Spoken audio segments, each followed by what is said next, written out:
तुम्हाला माहिती आहे का, 2 कप रवा घेऊन तो एका डब्यामध्ये भरून डबा गच्च बंद करायचा.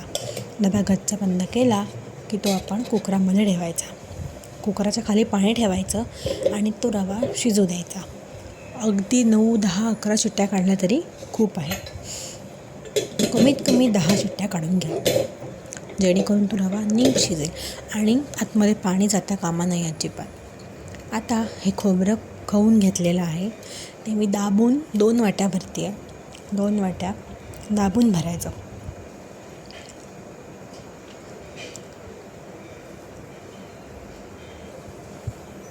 ते मी एका बाऊलमध्ये घेतलं आहे. मोठ्या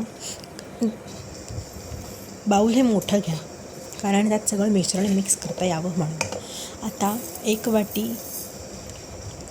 साखर आणि 2 चमचे वर अशी मी मिक्सरला लावून घेते.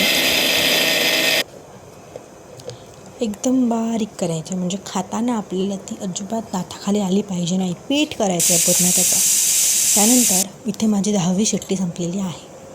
आता या खोबऱ्यामध्ये 4 चमचे मी साखर टाकते. तुम्हाला गोड हवं तसं तुम्ही टाकू शकता. 4 चमचे साखर टाकल्यानंतर नीट मिसळून घ्यायचं. मिक्स करा ना, तर हाताने मिक्स करा, चमचा घ्या, काहीही घ्या, पण नीट मिक्स झालेलं पाहिजे.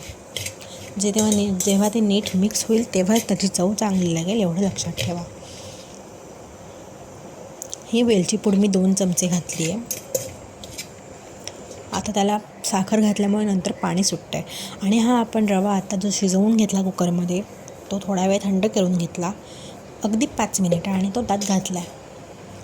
तो पण अगदी जास्त घालू नका, थोडा थोडा घालत जा, म्हणजे नाहीतर ते मिश्रण अगदी सुकं होईल आणि तुम्हाला पुन्हा खोबरं त्यात ॲड करावं लागेल म्हणून.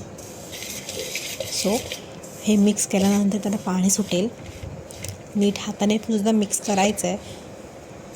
हे बघा, मी हाताने मिक्स करून घेते आहे. असा गोळा व्हायला पाहिजे त्याचा, एकदम चिकटला पाहिजे ते मिश्रण एकमेकाला. आणि लाडू होतोय का ते बघायचं. लाडू वळून बघायचा होतोय का. आता मी ते वळते, एकदम गच्च वळून घ्यायचा. नाही, इथे माझा लाडू फुटतोय, सो मी तो कुस्करून पुन्हा एकदा मळून घेते. थोडासा रवा त्यात ॲड करते आणि पुन्हा तुम्हाला दाखवते. आता मी त्यात रवा आणि साखर दोन्ही मिक्स केली आहे. साखर जेणेकरून ते नीट एकजीव व्हावं. नीट रवा घातल्यानंतर त्यात साखर आवश्यकच आहे, कारण नाहीतर मग ते वेगळंच लागू शकतं. हा लाडू इथे तयार झाला.